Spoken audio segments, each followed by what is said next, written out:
we've got to teach our children better. And so we are at a venture now that we're looking at what every young person is learning in the public school system.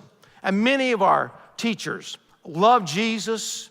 Man, right here in our church, we have a lot of public school teachers. My hat goes off to you. I think you're doing a wonderful job. We thank you as a servant of the Lord.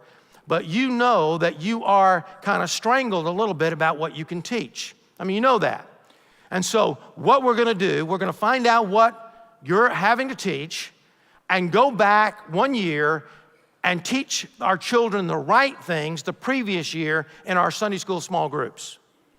But then over and above that, we want to teach parents as well. One thing we've learned is that this generation that's coming along are looking more to their parents than any other previous generation, by and large. And so, you know, it's that helicopter parenting. And so we took a survey, and if I can just find it here, it's called I Need to Know. What do you need to know in order to be the Christian and the parent that you need to be? Well, we took this survey over a period of 3 weeks, and you can read about the results on our website. But, I mean, it ought to be there. I mean, if it's not, it ought to be. You know, that's like the old preacher, you know, for God so loved the world. Hey, it's in there somewhere.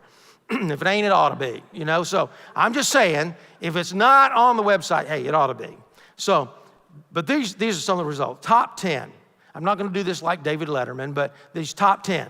All right. Number one thing that was mentioned as far as the choices that we gave you is how to biblically handle tough cultural questions of the day. That's the number one thing. 239 people, which was a lot less people, said balancing the busyness of life. Number 3, how to deal with difficult situations. Number 4, dealing with our culture.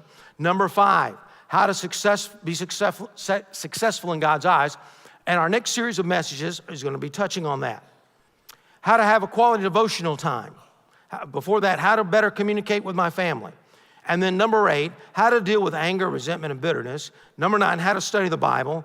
And then creation versus evolution. Other things where people want to learn about our country and the cultural aspect of our country and how God came into being with the Mayflower and all that came before us. Because many people have not learned that.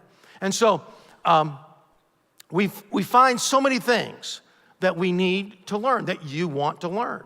And so we're going to be doing this through worship services, through some of your small group studies on Sunday morning and on Wednesday night. We're going to have seminars this fall, this March, in fact. We're going to have a marriage seminar with Dr. Charles Lowry. He's going to come in on Sunday morning and preach for me.